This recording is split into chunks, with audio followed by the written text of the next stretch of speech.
la paracha cette semaine, c'est la paracha Tzav. Et dans le projet d'écouter Sirot, on n'a même pas eu le choix. On a eu une seule sira. Voilà. Donc, c'est celle-ci. C'est la deuxième sira du Chelek Rafet. Et on va l'étudier ensemble. Alors, dans le Sefer Vayikra, bonsoir. Dans le Sefer Vayikra, on parle des différents corbanotes. Allez, j'ai des profs de troisième ici ou pas? Oui. Ouais. Tu fais pas chômage? D'accord. Alors, dans le Sefer Vayikra, on parle des différents sacrifices. Et dans la parashat Tzav, on parle d'un sacrifice qui s'appelle Chavite Kohen Gadol. Alors, Chavit, c'est quoi Chavit? Chavita, c'est une omelette. Et Chavit, c'est une poêle. Et Chavite Kohen Gadol, c'est une offrande que le Kohen Gadol offrait dans une poêle, donc dans de l'huile. D'accord? Et donc, le parachat et nous, dans notre paracha, Mevoar Din Chavite Kohen Gadol, on nous explique la halacha concernant cette offrande du Kohen Gadol. Hachiyuv amutal à la Kohen Gadol, lehavi mi beto mi mamono. Alors c'est très intéressant, mais le Kohen Gadol, tous les jours, il devait offrir cette offrande de son argent à lui. Korban mincha, c'était donc une offrande on appelle ça une oblation, c'est ça?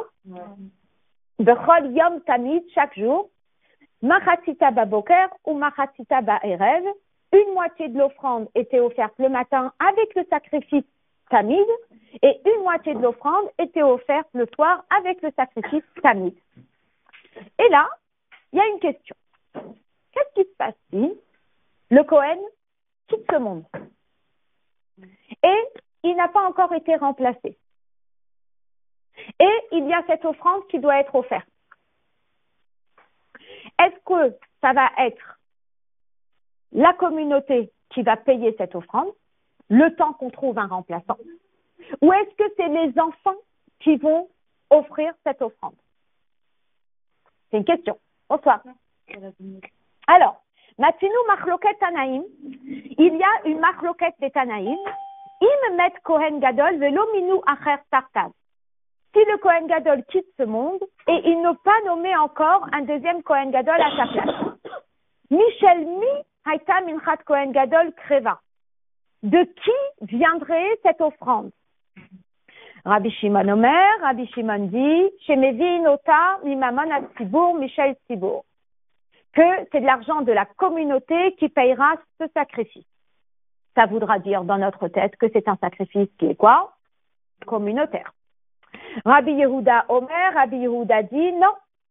Yorshea Kohen Gadol Meviim et Korban Mincha Ad Sheyitmane Kohen Gadol Acher Michel Yorshin.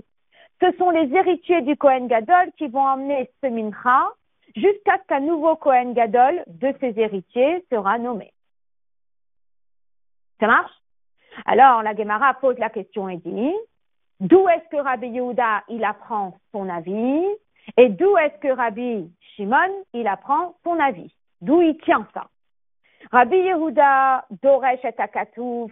Rabbi Yehuda il explique le verset qui dit Vera Kohen Amashiach, le Kohen qui a été oint, entre parenthèses dans le nom dit que Shemet lorsqu'il meurt, Tartav Mibanav Yase Ota.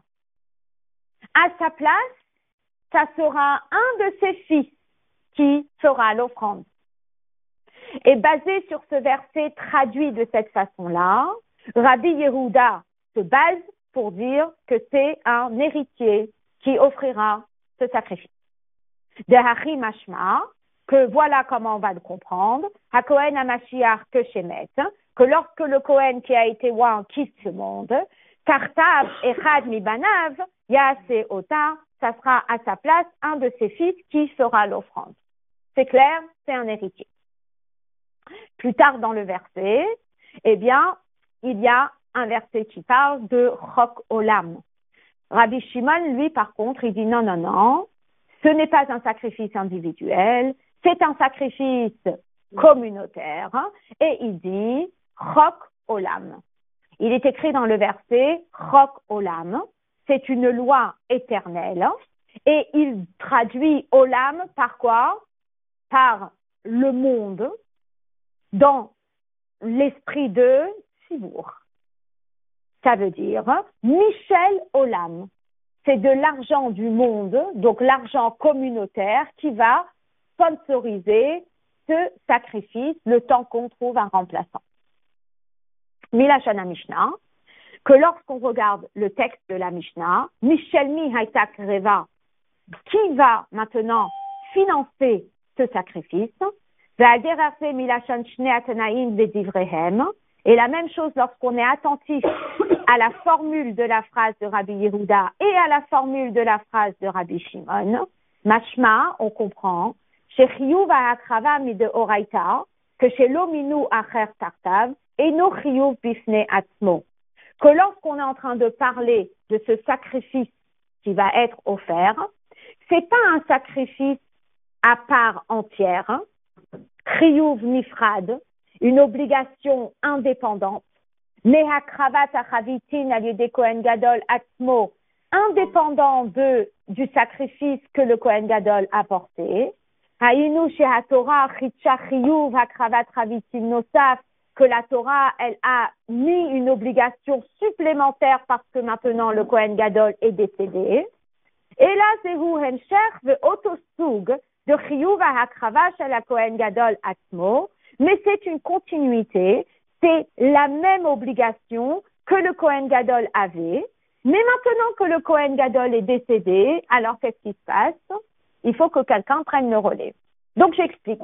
Imaginez-vous, on est lundi matin, le Kohen Gadol est arrivé à son poste, il a offert Korban Chavitin, il a offert cette offrande de farine. Cette offrande de farine, elle est divisée, si vous voulez. Cette offrande de farine, elle était divisée, elle faisait à Sirita Efa, 1/10 de Efa, et elle était divisée en deux parties. Je sais que vous voulez une coupe de race aujourd'hui, mais c'est tout ça. Je vais la couper en deux. C'est plus gros, c'est tout ça. Rien du tout. C'est juste qu'elle est longue. Et donc, ce qui se passe, c'est que il a divisé en deux, la moitié offerte le matin, la moitié l'après-midi, d'accord? Maintenant, qu'est-ce qui se passe s'il quitte ce monde entre les deux? Ok? Qui va offrir celle de l'après-midi? Qu'est-ce qui se passe s'il quitte ce monde avant de venir au travail le lendemain et qu'on n'a pas encore nommé un nouveau Kohen Gadol? Qui offre cette offrande? Ok? Donc, ce que nous explique le Rabbi, c'est que cette offrande, c'est pas une nouvelle offrande qu'on appelle l'offrande dans l'intérim entre le moment où le Kohen Gadol est en vie et le moment où on le remplace. Non, c'est une offrande que le Kohen Gadol est censé offrir, qu'on ne peut pas laisser vacante. Ça veut dire qu'elle doit continuer à être offerte, même dans la période entre le décès du Kohen Gadol et la nomination d'un nouveau Kohen Gadol. C'est l'offrande du Kohen Gadol qui est décédé, qui doit continuer à être offerte par quelqu'un. Et là, il y a la discussion, qui va l'offrir? Est-ce que ce sont les Yorshim? Est-ce que ce sont les héritiers? Ou est-ce que c'est Tzibour? Alors, c'est qui les héritiers? Les héritiers, ce sont ses enfants. T'as une question? Ouais, il n'a pas d'héritier. Alors, il y a toujours un héritier. D'accord? Donc, ça va être qui l'héritier? L'héritier, ça peut être son fils. S'il n'a pas de fils, ça peut être sa fille. S'il n'a pas de fille, c'est un héritier. C'est elle qui risque de faire le corban, on va en parler tout à l'heure. Elle va quoi? Elle risque d'offrir cette offrande. Les femmes, elles offraient des offrandes, oui. Ah bon? Ben, quand elles accouchaient. Oui, c'est vrai, oui. Oui. Non, mais vous avez parlé du Kohen Gadol. Ouais, alors on va en parler. Voilà. Yesh Lomar, c'est Haplukta Bedarshat Aksuvim Keshura le Machloket Betochano Shel Korban Chavite Kohen Gadol. En réalité, pour savoir si cette offrande, pendant ce moment où il n'y a pas de Kohen Gadol, eh bien, pour savoir si elle a le statut de Yachid ou si elle a le statut de Tzibour, finalement, ça nous ramène au vivant du Kohen Gadol. Est-ce que de son vivant, cette offrande avait un statut de cadeau personnel ou est-ce que cette offrande avait un statut de cadeau communautaire? D'accord? Et selon le statut de l'offrande du vivant du Kohen, sera le statut de l'offrande une fois qu'il est décédé. D'accord? Alors, c'est très intéressant. Et c'est une étude où le rabbi, il analyse les choses et finalement, il y a toujours un suivi. Vous voyez, donc, juste pour, dans ma tête, pour que ce soit clair, je me suis fait un petit tableau, je ne sais pas, dans mon deuxième résumé, un petit tableau intéressant pour essayer de comprendre la logique qu'il y a dans l'histoire. D'accord? Donc, finalement, le rabbi, dans le Hot Bet, qui peut être le démarrage pour ceux qui ont raté le Hot Aleph, et on reviendra sur le Hot Aleph, eh bien, dans le Hot Bet, le rabbi va parler de ce cadeau qu'offrait le Kohen Gadol tous les jours. Il offrait une offrande à base de farine et d'huile tous les matins et tous les soirs. Et ce qui est très intéressant, c'est que cette offrande devait être financée par ses propres sous à lui. C'était pas de la boîte communautaire. Il devait aller acheter sa farine et l'apporter, son huile et l'apporter. Donc c'était son argent. Alors quand je vous dis c'est son argent, dans votre tête vous vous dites c'est un cadeau personnel. D'accord?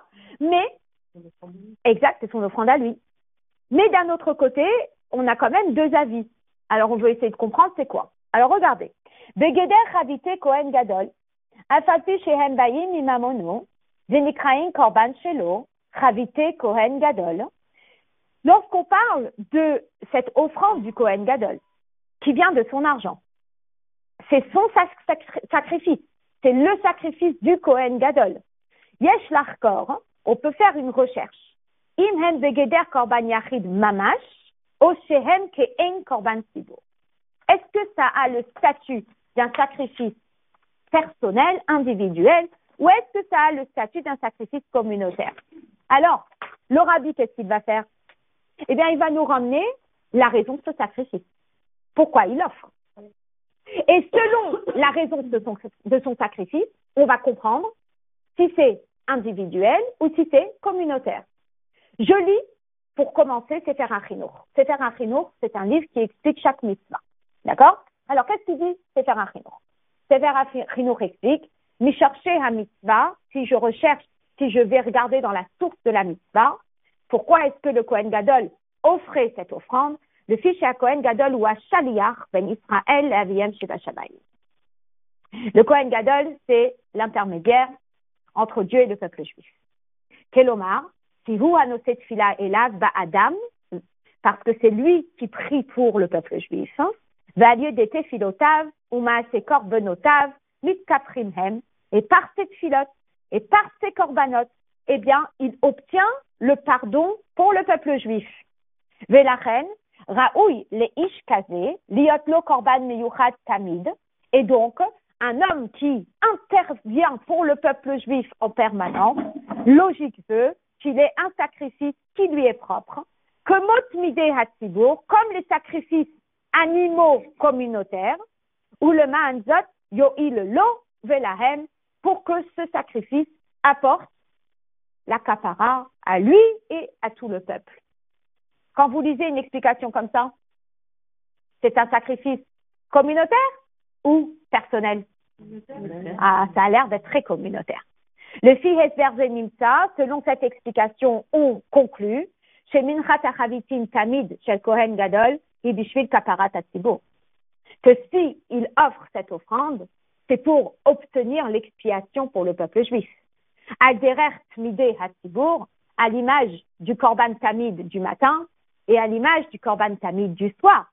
Ubiprat Shechavite Kohen Gadol Krevin Yachad im Korban Tamid, et particulièrement que cette offrande à base de farine et d'huile était offerte en même temps que le sacrifice perpétuel du matin et que le sacrifice perpétuel du soir. Donc, selon Sefer HaChinour, la raison pour laquelle le Kohen Gadol offrait ce sacrifice, cette offrande, c'était pour obtenir une expiation et pour obtenir les brachot pour le peuple juif. Donc, on a réellement la sensation que c'est dans la catégorie de Korban Tzibur. Omnam, midivre kama vekama mefarshim mashma ou mouvan. Si on regarde tant d'autres commentateurs, on comprend chez Da'atam hi, chez Zehu rak korbano shel Kohen Gadol hatzmo betorat yachid. Il semblerait, selon d'autres avis, que non, que c'était un sacrifice personnel du Kohen Gadol. Et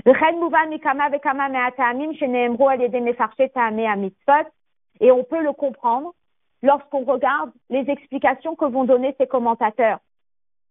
Comme vous avez certainement déjà entendu parler de Abarbanel, et Abarbanel, il explique cette mitzvah. Et il dit, mais pourquoi le Kohen Gadol devait offrir cette offrande? Kedé la hachnis lifne Hashem be anava, be simane dalut ke ani ve evion, hanisav lifne adon kol haaretz.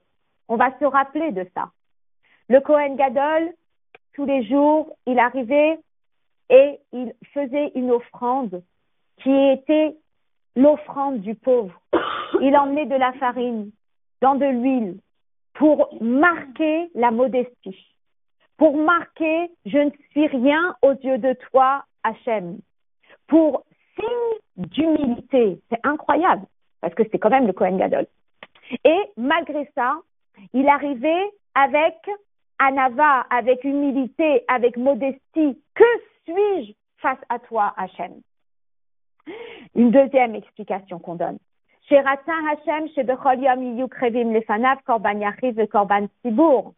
Que Dieu veut que chaque jour soit offert soit un sacrifice communautaire et tant un sacrifice individuel. Alors tous les jours, il y avait le korban tamid, animal, qui était communautaire, et le korban mincha, chavitin du Kohen Gadol, qui était le sacrifice individuel. Derer klal ve derer prat. Pour marquer quoi? Pour marquer la notion du global, donc c'est le korban sibour, et pour marquer la notion de l'individuel. Donc, vous avez plusieurs commentaires. Il y a un commentaire qui dit il est intermédiaire entre Dieu et le peuple juif, et c'est pour ça que il offrait cette offrande de farine et d'huile. Et vous avez d'autres commentaires qui, au contraire, parlent du fait que c'était le sacrifice individuel, que c'était le sacrifice qui marquait l'humilité du Kohen Gadol, etc. Valpi zeyesh lomar, et quand on regarde ça, on comprend, que la discussion dont on a parlé au début de la Sikha entre Rabbi Yehuda et Rabbi Shimon, où il y en a un qui disait que cette offrande, c'est une offrande communautaire, et l'autre qui disait que cette offrande, c'est une offrande personnelle, certes, elle parle de ce moment intermédiaire entre le décès du Kohen Gadol et la nomination du nouveau Kohen Gadol, mais finalement, c'est tout dans le même principe. C'est que tout va dépendre sur quelle raison tu te bases. Si tu te bases sur la raison de Sefer HaChinuch, alors c'est un sacrifice qui est quoi? Communautaire. Si tu te bases sur le commentaire ou sur l'explication de Abarbanel, eh bien c'est un sacrifice qui est quoi? Individuel. Donc, le fi asvara chez Korbano chez Kohen Gadol ou Alderer Korban Sibour, mistaber chez Ein Kohen Gadol chez Yaviet à Korban, Sarich le Hakrivo me Hatsibour Atmo mimamon Hatsibour. On comprend très logiquement que si c'est un sacrifice qui est dans un esprit de sacrifice communautaire, si que Dieu préserve le Kohen Gadol quitte ce monde, oui, et qu'il n'est plus là et qu'il n'y a pas encore un nouveau Kohen Gadol, qui finance ce sacrifice? Eh bien, les caisses. D'accord? C'est les caisses. Aval le fi asvara chez Korban HaKohen Gadol et no shayach le Tzibour. Mais selon l'avis qui dit que non, c'est pas un sacrifice communautaire. Et la roue chez la Kohen Gadol betorat yachid, mais c'est un sacrifice qui est propre au Kohen Gadol. C'est un sacrifice yachid, c'est un sacrifice individuel. Alors que chez Met Kohen Gadol, lorsque le Kohen Gadol quitte ce monde, qui va l'emmener maintenant? Eh bien, Yorshim, ses héritiers. Et c'est très fort, très intéressant que, eh bien, on va citer le Rambam. Alors, on va citer le Rambam et on pense au Rambam aujourd'hui, on finit l'étude du Rambam. Et qu'est-ce que dit le Rambam? Est-ce que le Rambam, il pense que c'est communautaire ou est-ce que le Rambam, il pense que c'est individuel? Individuel. Alpi Hanal, selon ce qu'on a expliqué, chez le Shitat Rabbi Yehuda, Atam, chez Sarich, le Havio, Michel Yorshim, ou Mipne, chez Akorban Shayach, le Kohen Gadol Atmo, selon l'avis de Rabbi Yehuda, si le Kohen Gadol quitte ce monde, le temps qu'on nomme un nouveau Kohen Gadol, eh bien, ça sera ses héritiers qui vont offrir cette offrande. Ben pourquoi? Parce que c'était un cadeau personnel du Kohen Gadol. Donc, si c'est un cadeau personnel du Kohen Gadol, forcément, ça va être qui? Ça va être personnel. Yuvan lachon harambam benogea la halacha anal. Alors là, maintenant, on va pouvoir comprendre la façon de réfléchir du Rambam. Alors, qu'est-ce qu'il dit le Rambam? Le Rambam dit comme ça. Tasak Rambam. Le Rambam, il dit Met Kohen Gadol bechacharit. Achar shehikriv chatzi ha'isaron. Velo minu Kohen acher. Imaginez le cas de figure où le Kohen Gadol quitte ce monde, oui, après avoir offert la première moitié de l'offrande. Ok? Qui offre la deuxième moitié? On n'a pas encore nommé un nouveau Kohen. Qui va l'offrir?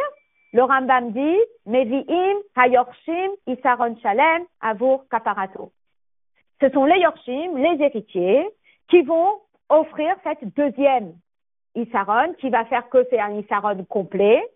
Et il précise, et le rabbi met en caractère gras, avur kaparato, pour son pardon. Ils ne sont pas forcément là. Alors, d'après ce que j'ai écouté 2 audios. Dans un audio, il disait qu'il offre la deuxième moitié qui va faire en sorte qu'il clôture le Issaron entier. Avec le Tamid.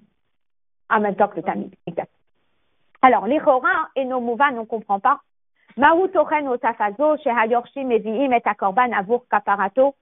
Pourquoi est-ce qu'on a besoin de préciser cette notion que les héritiers vont emmener ce sacrifice pour que ce soit une kapara? Uma mekoro shel Rambam lecha. Sur quoi se base le Rambam pour dire cela? Et là, Habiyo Bazerou, mais alors l'explication est la suivante. Kavanat Rambam, il est remez basé et tata'am.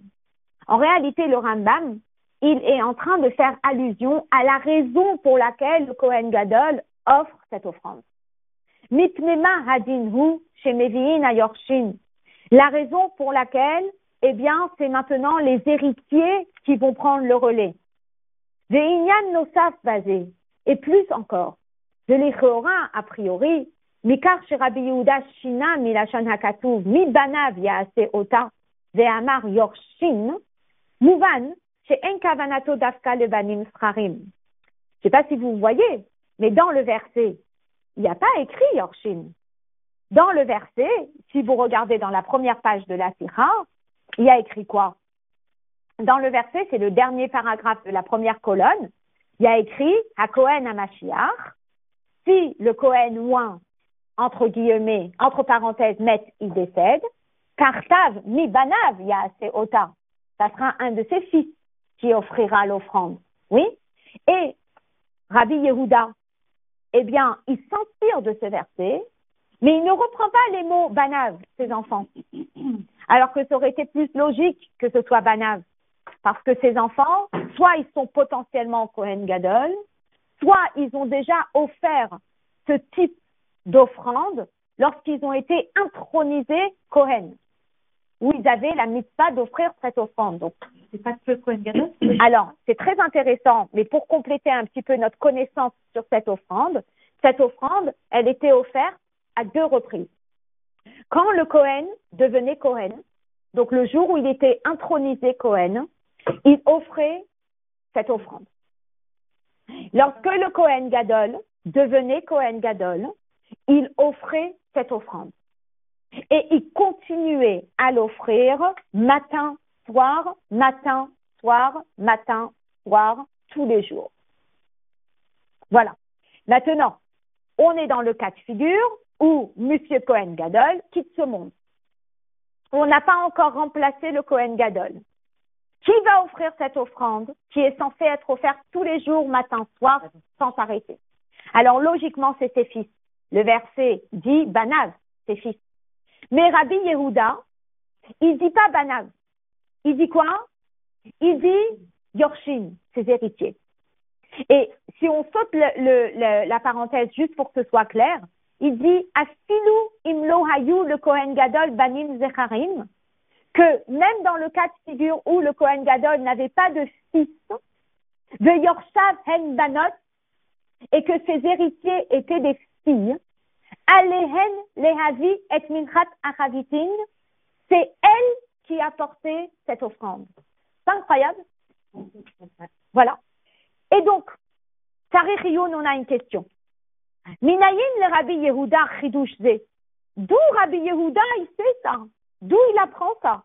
Que s'il n'y avait pas de fils qui auraient été peut-être propres à devenir les héritiers réellement, qui avaient déjà offert cette offrande déjà dans leur vie, s'il n'y a pas de fils, alors c'est ces héritiers, donc ça veut dire même les filles, Chayavim lehavi korbanze, qui ont l'obligation d'offrir ce sacrifice, Vélorak qui me fourrage me passe banal, et pas seulement comme c'est écrit dans le verset ses enfants. D'où Rabbi Yehuda, il déduit ce chidouche, c'est un réel chidouche. Ou me taret zot à Rambam, alors le Rambam l'explique, c'est à korban hu, lo michel hayorshim mitzad atzmam, betorat korban shelahem, et là, avour saparatu. Le Rambam, il explique que les enfants qui offrent ce sacrifice ne sont pas en train d'offrir leur sacrifice. Ils sont en train d'offrir le sacrifice de leur père. Et comme ils sont en train d'offrir le sacrifice de leur père pour que ce soit une kapara pour leur père, alors si le père n'est pas là, qui se met dans les chaussures naturellement, c'est pas les fils. C'est les yorshim, c'est les héritiers. Donc, dans certains cas de figure, ça va être les fils. Et dans d'autres cas de figure, ça va être les fils. Et dans d'autres cas de figure, ça peut être un frère, s'il n'y a pas d'enfant. Donc, si vous voulez, le concept, il est bien plus profond. Parce que c'est pas juste qui vient après. C'est pas juste qui vient offrir le prochain sacrifice. C'est qui vient offrir le sacrifice du Kohen Gadol maintenant que le Kohen Gadol n'est pas là. Ça veut dire que il faut finir son travail. C'est comme la continuité. Voilà, c'est la continuité. Il faut qu'il pense avant quand même. Que tu sois prêt, disponible à ce moment-là. Ah oui. Mais parfois c'est imprévu. Ouais. Voilà. Mais tu disais du coup avant que les malades malades après ils prennent le deuxième non, Tanaïm, ah oui, ça peut être aussi. Alors, comment est-ce que ça s'est fait? Il y a dans la Torah, ça va dépendre comment on l'a expliqué. Donc, je sais pas comment ça s'est passé concrètement. Après, il y aura plus sur les figures que ça peut tu as raison. C'est une question intéressante. Comment ça s'est passé concrètement? Je sais pas. Alors, donc, Masha Yorshim Levi, Meta Korban, arrêté Avour Kaparato chez la Morish, que le fait que le Rambam, il ait rajouté ces deux mots-là, Avour Kaparato, ça vient nous faire prendre conscience que là, on n'est pas juste en train de parler d'un nouveau sacrifice, entre guillemets, on est en train de parler qui va assurer le sacrifice de Kohen Gadol. D'accord? Alors là, c'était pour son identité propre. Même son argent, il ne vient pas de lui-même, il vient du peuple. Oui, mais c'est son argent. Une fois que le peuple lui donne, c'est à lui. Voilà. Oui, on lui donne l'argent. Oui, mais son argent venait du peuple. Mais c'est comme si je te dis tu n'as pas d'argent. Et tu me dis, mais oui, je travaille. Je dis, mais c'est pas ton argent, c'est l'argent de ton boss. Mais une fois qu'il t'a payé, c'est à toi. Tu vois? Voilà. Donc, Arezé Avour Kaparato chez la Maurice, c'est une kapara pour le Maurice. Donc, pour celui de qui il hérite. Qui ravité Kohen Gadol Haminyan shel Kapara, Avour, à Kohen Gadol, que l'explication qui est donnée, c'est que lorsque le Kohen Gadol, il emmenait cette offrande, c'était une expiation pour lui. Enze begeder korban shelahem, ce n'est pas le korban des enfants, mais c'est le korban du papa que les enfants continuent à apporter. Vehem mevi'im betorat yorshim et sa korban shel aviem, et en tant qu'héritiers, ils offrent le korban de leur père. D'accord? Alors, c'est très intéressant. Si vous voulez, eh bien, on a compris qu'il y avait le cas de figure. Qu'est-ce qui se passe si un Kohen Gadol quitte ce monde et que le temps qu'on trouve un nouveau Kohen Gadol qui va financer cette offrande que le Kohen Gadol avait l'habitude d'emmener, et on dit ça va dépendre.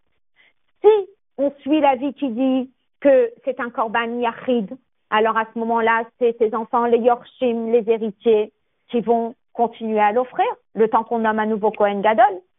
Si on suit l'avis qui dit que c'est un korban sibour, alors à ce moment-là, qui va continuer à l'offrir? C'est la communauté. D'accord? Voilà. Est-ce que c'est possible que ce soit les deux? Alors c'est intéressant. Si on regarde Rashi, on a l'impression qu'il est plus axé sur le sibour, mais il a quand même une touche de yachid. Ça veut dire que, selon la façon que Rashi, il explique ce korban, il va dire que il a un profil de tzibour, mais il va y avoir une touche de yachid. Alors, exact. Selon un avis, c'est un korban tzibour et selon un avis, c'est un korban yachid. Dans le sens que le Kohen Gadol, il arrive en tant que représentant du peuple aux yeux d'Akadosh Baruch Hu, et il veut une kapara lui-même pour obtenir la kapara pour le peuple, d'accord? Et selon l'autre avis, c'est lui qui a besoin d'une kapara pour lui-même, point. D'accord? Alors, c'est intéressant, le Hot Dalet, ainsi que le Hot He, ainsi que le Hot Vav, eh bien, c'est comme une très très grande parenthèse, où le Rabbi, eh bien, de la même façon que tout à l'heure, il nous a pris le Rambam, il prend Rashi, et il décortique Rashi, donc c'est une sikha de Rashi dans la sikha, et il nous faudra juste une demi-heure en plus, que je ne pense pas avoir ce soir. Alors, on va peut-être laisser cette sikha de Rashi dans la sikha pour l'instant de côté. Ça reprend toute cette notion pour voir si selon Rashi, c'est un korban tzibour ou un korban yachid. Donc, le Rabbi, il reprend les psukim, il reprend le Rashi, et il nous montre que selon Rashi, à l'opposé du Rambam, alors que le Rambam, il a suivi l'avis de Rabbi Yehuda, qui dit que c'était un korban yachid, selon Rashi, il suit l'avis de Rabbi Shimon, qui dit que c'est un korban tzibour. Et il explique comment, dans les mots, on arrive à retrouver que c'est un korban tzibour. Mais ça demanderait une étude plus profonde et peut-être plus longue. Donc, ce qu'on va faire là, c'est qu'on va juste laisser cette partie-là et on va aller directement à la suite, qui est le Hot Zayin. Oui. Alors, le Hot Zayin. Le Hot Zayin, c'est la partie. Alors, Hati Anal, selon ce qu'on a expliqué donc précédemment, chez Marloket Rabbi Yehuda et Rabbi Shimon, Felouya Beplukta Begidra chez Mincha Chavitin, que si Rabbi Yehuda et Rabbi Shimon ne sont pas du même avis, c'est parce que ça dépend du statut de cette offrande. Si c'est une offrande à titre individuel, à ce moment-là, on va dire que c'est l'avis de Rabbi Shimon qui prime. Si c'est une offrande qui est communautaire, alors ça va être l'avis de Rabbi Yehuda qui prime. D'accord? Eh bien, Gam que chez Kohen Gadol Atzmo Makriva, cette notion-là, on peut la retrouver du vivant du Kohen Gadol. Yesh levaer ot chiluk chez Matinu be'akravat achavitin. Eh bien, on voit que c'est pas seulement du vivant du Kohen Gadol où on a pu définir le statut différent de cette offrande. Selon l'avis de Sefer HaChinuch, il nous expliquait que le Kohen Gadol, il intervient pour le peuple, donc ça a plutôt un statut de korban tzibour. Selon la Barbanel, on a dit que la raison pour laquelle le Kohen Gadol l'offrait, c'était pour arriver au travail avec humilité et modestie devant un Kadosh Baruch Hu, d'accord? Et donc, c'est ce qui va rendre ce sacrifice plutôt comment? Korban Yachid, un sacrifice individuel. Et là, le Rabbi, il va rajouter une couche supplémentaire. Et il va reprendre cette fameuse Gemara. Alors, je ne sais pas si vous vous rappelez, mais au début de la Sikha, à la page 1, d'accord? Eh bien, Rabbi Yehuda, il base son explication sur un verset. Oui? Et il dit, le verset, c'est HaKohen HaMashiach, hein, que lorsque le Kohen qui était oint, entre parenthèses, met, il quitte ce monde, Tartav Mibanav Yaase Ota, ça sera son fils qui prendra le relais. Et donc, selon Rabbi Yehuda, c'est quoi? C'est les héritiers. Oui? Voilà. Maintenant, Rabbi Shimon, lui, sur quoi il se base pour dire que c'est la communauté? Sur quoi il se base? Il se base sur Chok Olam. Bravo. Et il dit Michel Olam. Ça veut dire c'est la part du monde. D'accord? Mais maintenant, là-dessus, le Rabbi, il va revenir et il dit la chose suivante. Il dit Rabbi Yehuda, Hay Chok Olam, May Avid Le. Qu'est-ce que le mot Chok Olam apporte à la vie de Rabbi Yehuda? Comment il interprète? C'est pas lié à la personne, mais à ça soit fait. Ça soit toujours fait. Toujours fait. Donc, c'est pas forcément lié à ce Kohen Gadol-là. Ah, alors attends.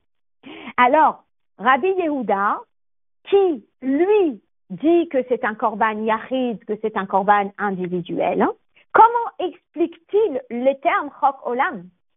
Et comment il explique? Chuka le olam tehe. Ça veut dire quoi?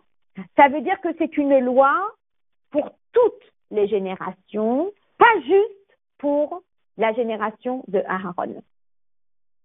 C'est pas juste Aaron qui va devoir offrir cette offrande, mais ça va être tous les Kohanim Gedolim qui vont devoir offrir cette offrande. Et ça va être tous les jours.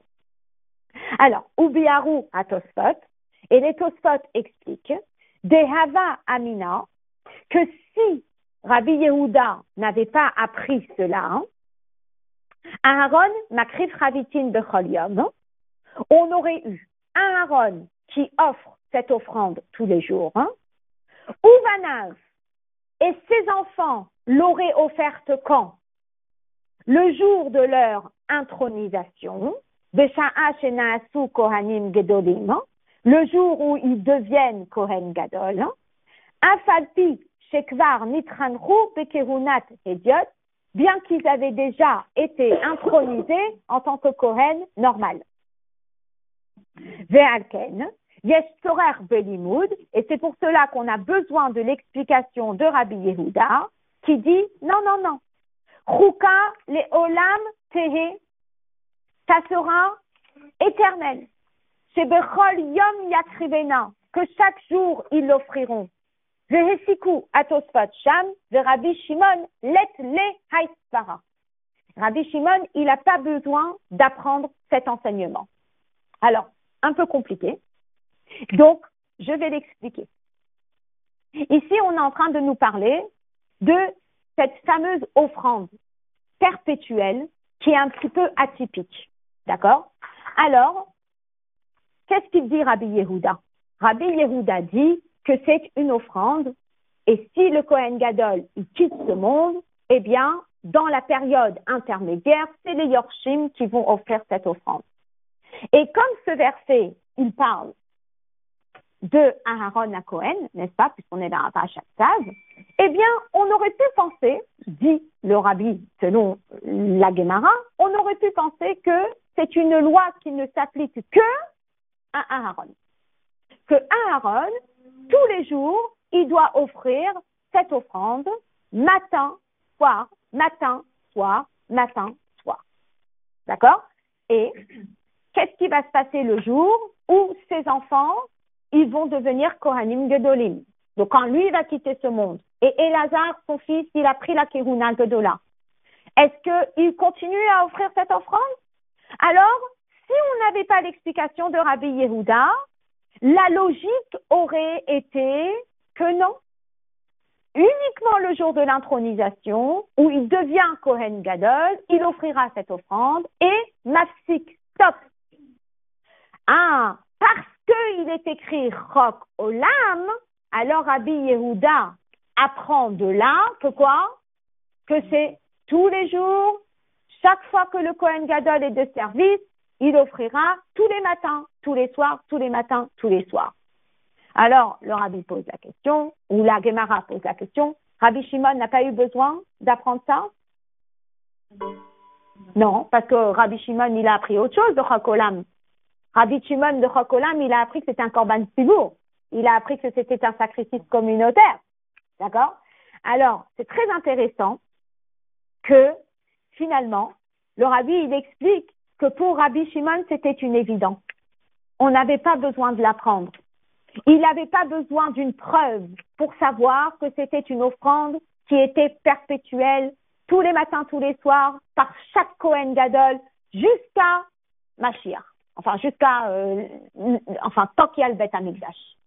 Alors, on pose la question et on dit, comment ça se fait que Rabbi Yehuda, il a besoin d'apprendre cette loi à partir d'un verset et que Rabbi Shimon, c'est d'une évidence?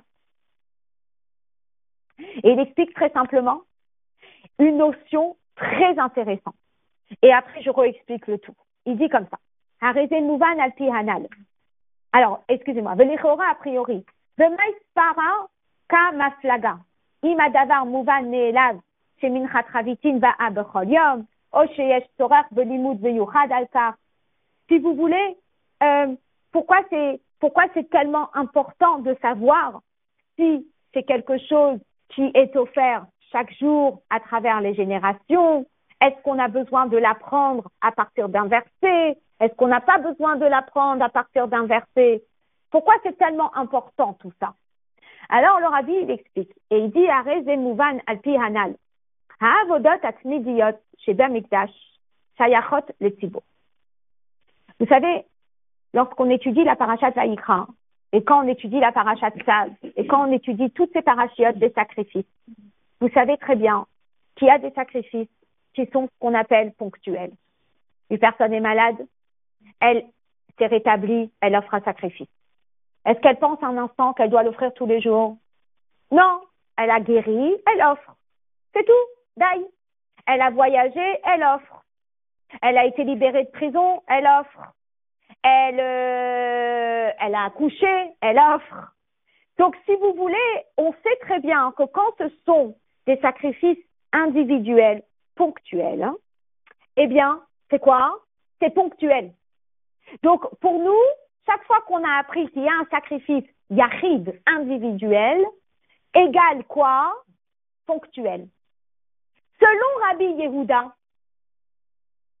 cette fameuse offrande, c'est une offrande individuelle ou pas? Oui, selon Rabbi Yehuda. Selon Rabbi Yehuda, elle est individuelle. Donc, pour lui, ça veut dire quoi? Ponctuel. Alors, il a besoin du mot chok olam pour comprendre que quoi?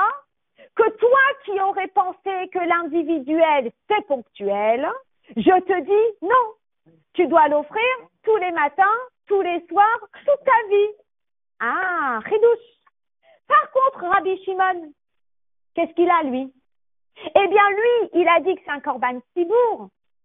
Il a dit que c'est un sacrifice communautaire. Et dans notre terre, cet sacrifice communautaire égale régulier, égale tout le temps. Donc, il n'a pas besoin de preuves dans le texte. Intéressant? Voilà. Alors, c'est très beau. Qu'est-ce qui est très beau?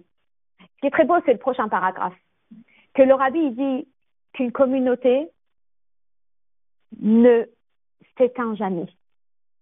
Et ça, je trouve ça très beau parce que parfois, il y a des gens qui sont en shlichut dans des petites communautés et ils disent « Oh, je suis dans une communauté où il n'y a que des personnes âgées » et en anglais, on dit « It's a dying community ». Dying community, ça veut dire que c'est une communauté qui, c'est quoi l'expression? Qui est en train de s'éteindre. D'accord? Eh bien, le Rabbi dans la Sikha, il dit un individu peut s'éteindre, mais une communauté reste une communauté. Et ça, c'est une notion qui est très forte. Il peut y avoir une personne qui quitte ce monde, une personne qui quitte ce monde, mais une communauté, ça reste une communauté. Et ça, c'est quelque chose qui est midi, c'est quelque chose qui est éternel. Et c'est là-dessus où le Rabbi va s'approfondir.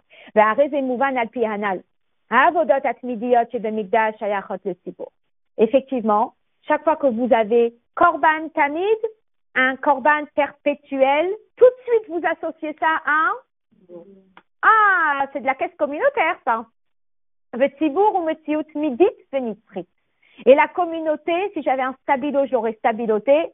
La communauté, c'est quelque chose qui est éternel. Comme la halakha qui dit qu'une communauté ne meurt pas. Velachem, le da'at Rabbi Shimon, shechavite Kohen Gadol hem al derer korban sibour. Selon l'avis de Rabbi Shimon qui dit que cette offrande du Kohen Gadol, c'est à l'image d'un sacrifice communautaire, ein tzorer belimud meyuchad she'atzivuy al minchat tamid higam le dorot. Il n'y a pas besoin d'un verset particulier qui vient lui dire c'est du perpétuel ce sacrifice. Sheken minchazo hi bedomé le korban tamid hakarev bechol yom. Parce que cette offrande, du fait qu'elle a un statut communautaire veut dire quoi? Perpétuel. Veut dire tous les matins, tous les soirs, tous les matins, tous les soirs, comme le korban tamid, comme le korban qu'on offrait tous les matins et tous les soirs.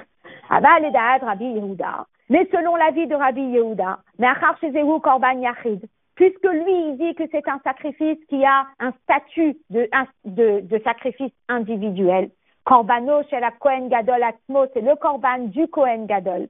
Velo matnu korban yachid abat tamid bechol yom, et qu'on ne trouve pas de sacrifice individuel qui soit si régulier chaque jour. Les fichach yesh tzorer belimud, on a besoin d'un verset qui vient nous enseigner chez mitzvat ha'akrava chez korban yachid ze chuka leolam tehe chez bechol yom yakrivena est une exception et qu'on doit l'offrir chaque jour. Donc finalement, si on a à retenir ce statut de ce sacrifice, eh bien, il a, selon, on va dire, dans un angle, on le voit en tant que sacrifice individuel. Vu d'un autre angle, on le voit comme un sacrifice tibour. D'accord? Et selon ça, eh bien, on s'inspire dans le verset pour, on va dire, valider les choses. Alors, à puiser, que veut dire tamid? Que veut dire c'est un sacrifice perpétuel? Alors, vous comprenez ça comment, vous, c'est un sacrifice perpétuel? Est-ce que c'est une mitzvah qui est nouvelle chaque jour?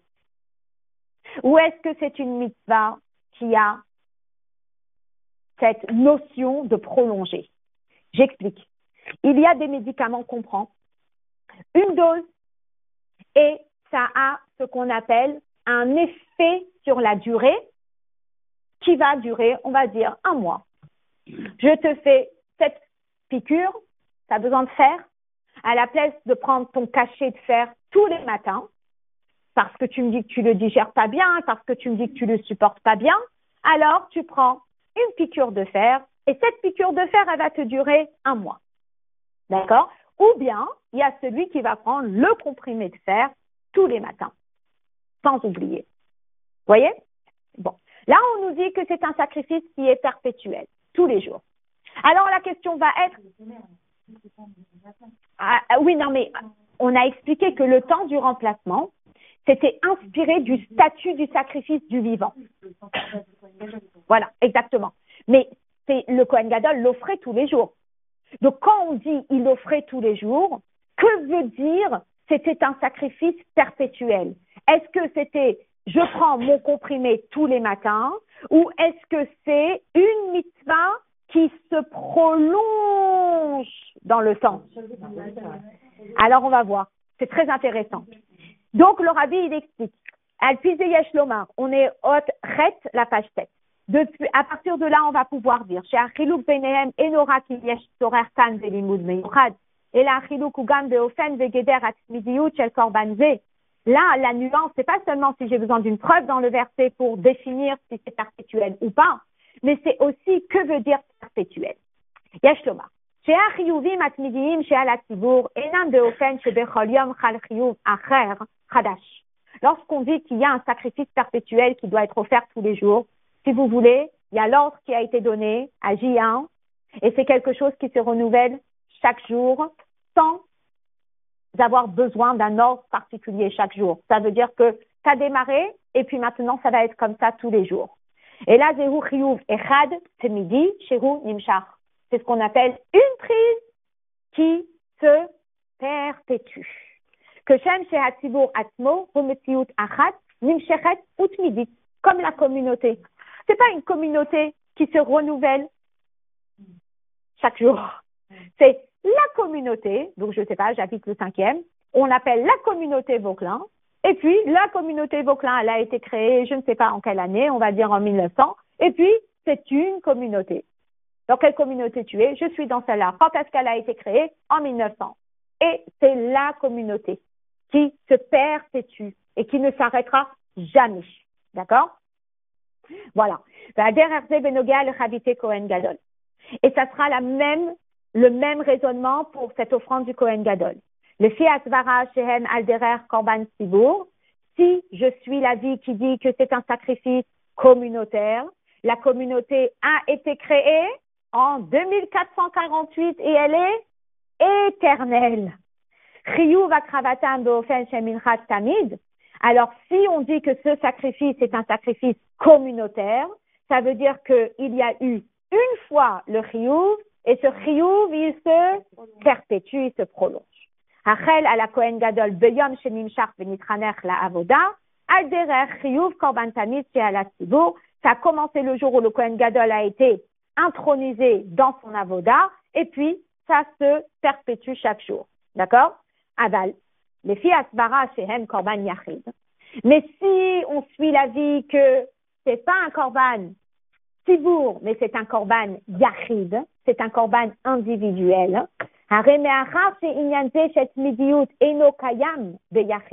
Étant donné que cette notion de perpétuité normalement ne fonctionne pas avec quoi? Avec la notion du yachid, d'accord? Aderer shehu kayam de tibour chez l'omet, parce que le yachid, eh bien, on va dire entre guillemets, n'est pas éternel.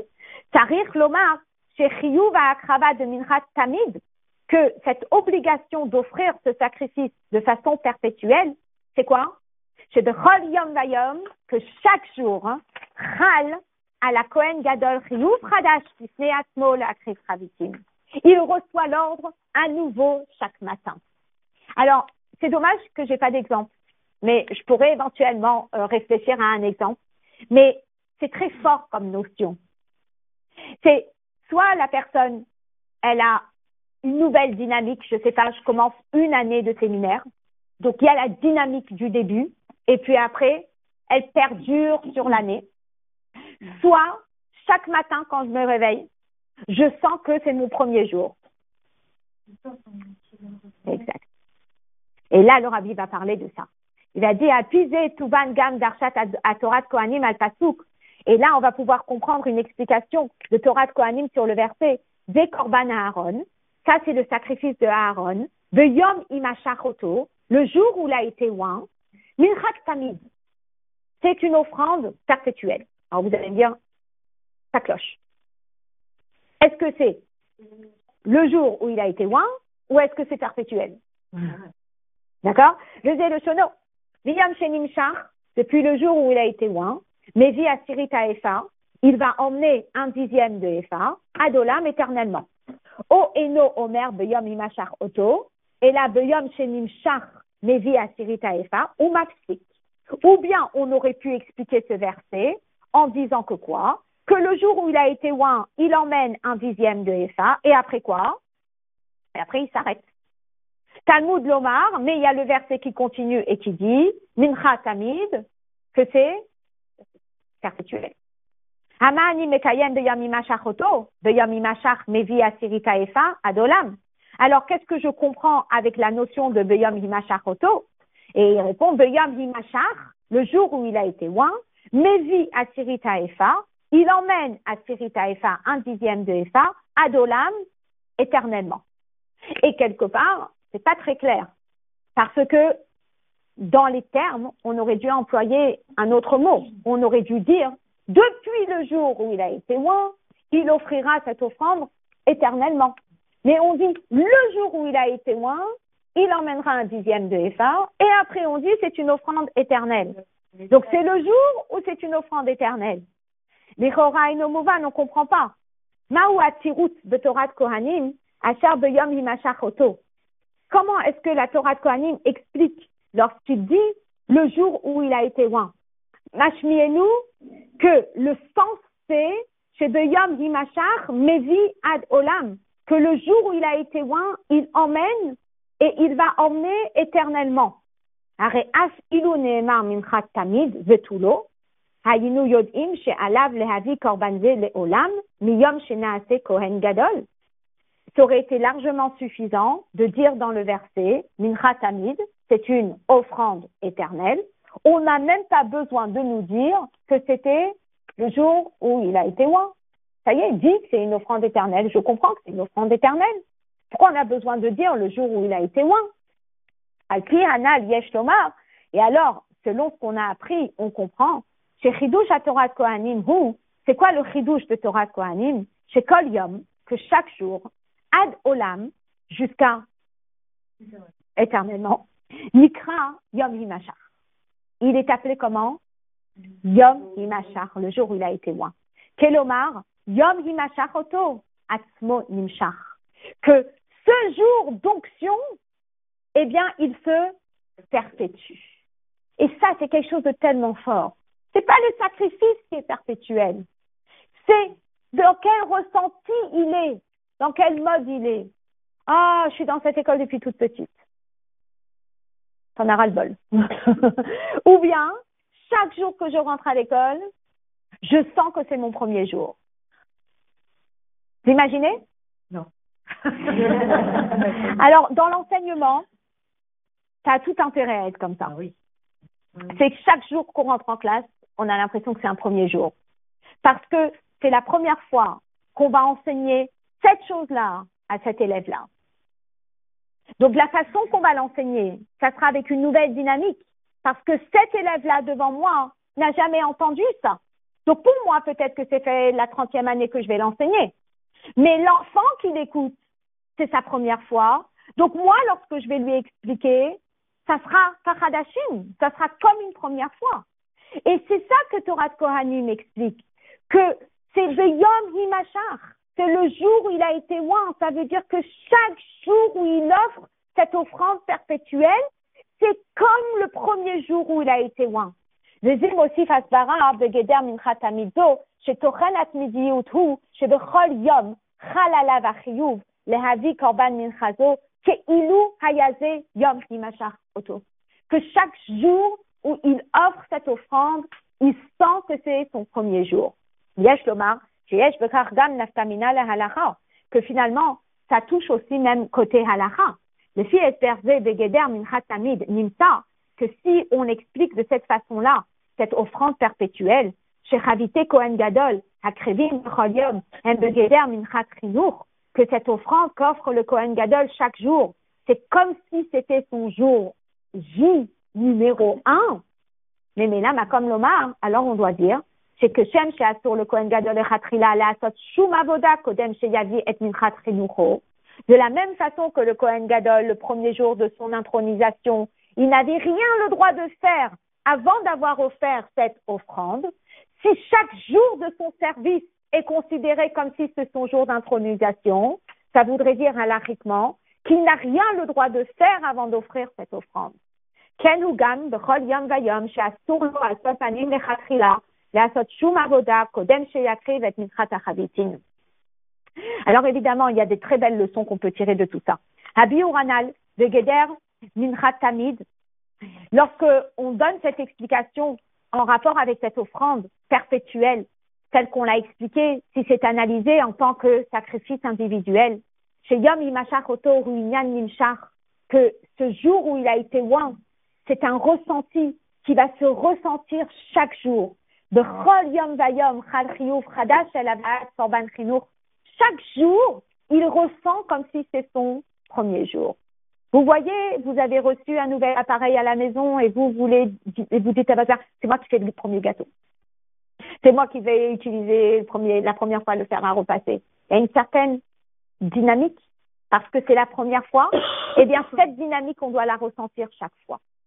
Et ça correspond entièrement avec l'explication de l'Ikouté Torah sur la paracha de Tzav. L'Ikouté Torah, on l'appelle la paracha chassidite. Et l'Ikouté Torah de l'Admor Azaken, il explique la paracha de cette semaine en disant Rabbeinu Azaken makshe sham al lashon hakaton bayom imashachoto.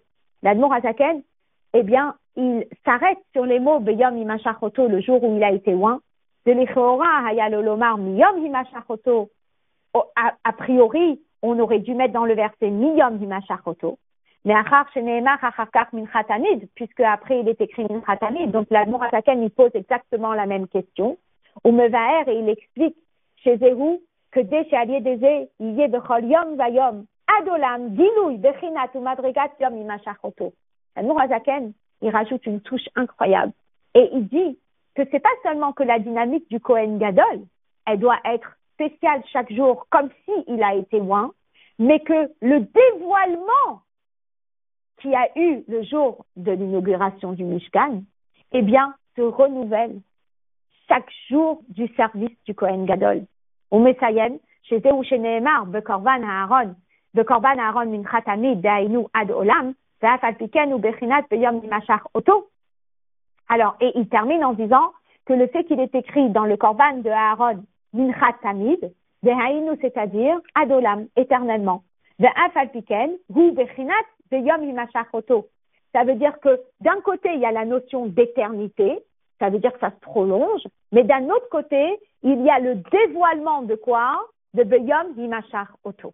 Davar Matim Imam voir le Eil al derech hanigle, et c'est entièrement en fusion avec ce qu'on a expliqué précédemment dans la Sira, c'est Bechol Yom Vayom Nimshach Yom Yimashach Oto, que chaque jour, on ressent vraiment cette force du jour de l'inauguration, du jour où il a été intronisé. Alors, quel pourrait être notre enseignement? Notre enseignement, bonsoir. Je ne pense pas. Tu cherches quelqu'un, mademoiselle? C'est pour vous? Elle est avec ça? Ouais. Mais viens. Assieds-toi sur le canapé. Assieds-toi sur le fauteuil. Vas-y. Elle est mignonne. Elle peut s'asseoir. Voilà. On va descendre. Alors, ce qui est très beau et ce qu'on peut tirer comme enseignement incroyable, c'est que on avait parlé la semaine dernière de la grande image, de l'image globale du Beth Amikdash. Mais pour arriver à l'image globale du Beth Amikdash, comme le Tanya en ce moment, il faut y avoir le petit Beth Amikdash que chacun construit en soi. Donc nous sommes des petits Kohanim Gedolim. Nous sommes des petits Kohen Gadol, et surtout qu'on dit qu'une femme à Keret Habayit, c'est un petit Kohen Gadol. Et donc, le petit Kohen Gadol, eh bien, il y a une notion très très forte. C'est que d'un côté, on offre un Korban Yachid, d'un côté, on offre une offrande individuelle, mais cette offrande individuelle, elle fait partie de quoi? Elle fait partie d'une globalité. Elle fait partie d'une communauté. Ça veut dire que on peut pas rester avec moi, je fais ce que j'ai à faire dans mon petit chemin et je ne pense qu'à moi et qu'à mon petit mètre carré. Il faut que tu comprennes que tout petit mètre carré, il fait partie d'un grand établissement. Et que, de la même façon que tu vas t'investir dans ton petit mètre carré, il faut que tu comprennes que ta pierre dans ton petit mètre carré, c'est une pierre dans un grand établissement. Cette notion d'appartenance à un cibourg, c'est une notion qui est très importante. On n'est pas que un yachid, on n'est pas que un individuel. On a toute une sira qui est en train de nous expliquer le profil du Kohen Gadol, où d'un angle, il a un profil de yachid et d'un autre angle, il a un profil de tzibour. Et le rabbi, il n'a pas terminé en disant c'est ça ou c'est ça. Donc le fait qu'il ait abordé les deux points, ça veut dire qu'il y a les deux dynamiques. Il y a la dynamique du yachid qu'on fait en sorte que ça se perpétue chaque jour, kechadashim mamash, vraiment comme quelque chose de nouveau. Et d'un autre côté, il faut savoir qu'en tant que yachid, on apporte notre touche dans une grande dimension qui est la dimension du tzibour. Un autre point qui est très fort, qu'on peut ressortir de cette tira, c'est quoi? C'est le fait que quand on démarre notre journée, on la démarre avec bitoul. On la démarre avec cette offrande qui n'était que de farine et d'huile pour dire Annie, je suis pauvre. Je ne suis pas grand-chose face à toi, Akadosh Baruch Hu. Et c'est avec cette intonation de bitoul qu'on peut commencer notre avoda dans le Kodesh dans le Beth Amikdash tous les jours. Donc, si vous voulez, toute la sira qu'on a apprise, après, on peut se la traduire dans notre vie individuelle et comprendre que notre vie individuelle fait partie d'une grande construction.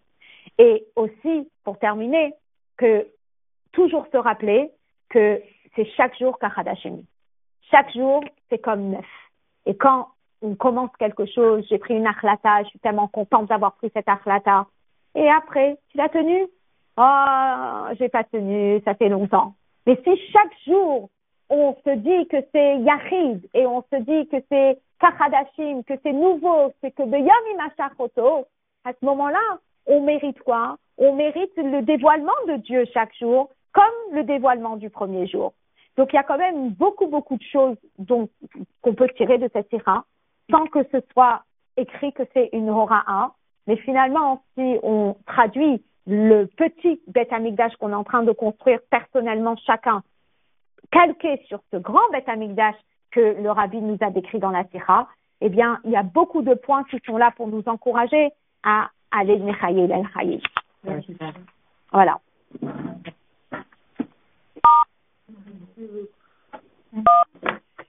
Thank you.